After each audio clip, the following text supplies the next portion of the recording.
My wife, together 12, married 7, is leaving me for someone she has known 3 months. A slight preface. My wife and her brother were very close when young. He got very into alcohol, went to prison for 10 years, went immediately back to drinking, then died in front of her. My wife, 30, and I, 33, started going to the gym together. We were loving the results of the fitness. It made sex even better and we couldn't keep our hands off each other. We felt as happy and close as ever. 3 weeks after her brother died, this guy chats her up at the gym and she immediately clicks with him. I was wary, but I trusted my wife.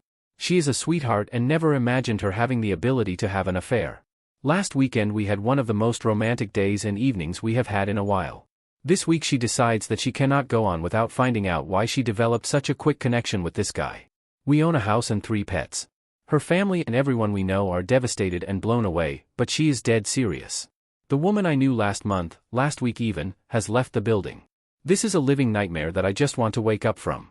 We did couples counseling 3 times, and have one schedule on Wednesday, but she has completely made up her mind and seems to have rapidly fell out of love with me. My life as I had known it is over. I just needed to get this all off my chest. Update. I had a kind Redditor reach out to me over the weekend asking how I was doing regarding the above situation. The original post got a lot of attention, so I figured I would give an update. My wife filed for divorce a month after moving out.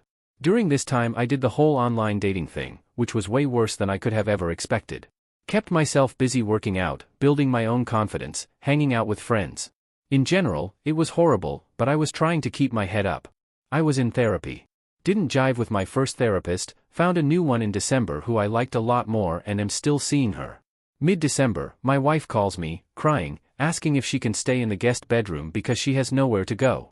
I say yes, even though she hurt me so badly, I did still love her. So things with guy at the gym turned very toxic very fast. I know the word narcissist gets thrown around a lot these days. This guy though, it's hard to believe these subhuman pieces of trash actually exist. So she stays in the guest bedroom for a week, then goes and stays at her parents' for a month. She had a nervous breakdown and was able to get a medical leave of absence from her work. Mid-January comes around and she is back at the house, but still in a very frantic and erratic state. Sort of like she was withdrawing off hard drugs.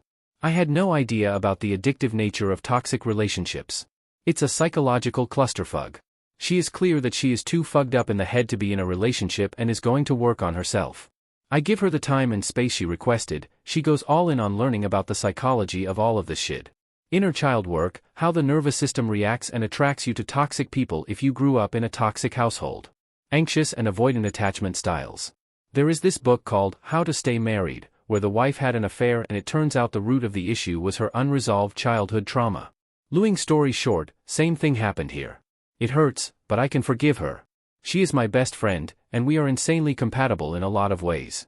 She has really been returning to herself the past month. She is the happiest I have seen in her at least a year, and last week we filed the paperwork to dismiss the divorce. We are both in individual counseling, and soon to start couples therapy. I am sure a lot of people will think I am making a mistake in reconciling, but I am happy. I do trust her that she now has the knowledge to not let this happen again, and she has the drive to become the best person she can be. Edit, I am reading all the comments and taking everything to heart. Even / especially the ones calling me stupid, chump, doormat. I completely understand where you are coming from. I just don't have time or desire to respond to so much. I want things to work out and do trust my gut that this was a one-time thing. I will post an update and take all of the "I told you so" if it comes to that.